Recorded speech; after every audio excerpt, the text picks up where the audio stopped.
want no one to have any questions about Ukraine today. Therefore, today, we have the following internal decisions. First, there will be a reboot of the office of the President of Ukraine.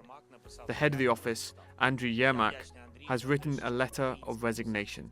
This is probably the biggest crisis Ukraine's President Volodymyr Zelensky's faced domestically since the start of the war. But does the resignation of his chief of staff and top negotiator Andriy Yermak make the situation better or worse? And where does it leave the potential for a peace deal? Andriy Yermak has submitted his resignation after anti-corruption investigators searched his home in the early hours of Friday. A key stark move suggesting how persistent these investigations were into politicians in the inner circle of Volodymyr Zelensky. What's key here, though, is that Yermak was the top negotiator for ongoing discussions between the United States and potentially with Russia as well for some kind of peace deal. A key priority of US President Donald Trump. In the days ahead, there was supposed to be more meetings with the Americans and Ukrainians to potentially see how much more pressure most analysts assess could be put on Ukraine to maybe even accept territorial concessions. It looks like Yermak will no longer be part of those discussions,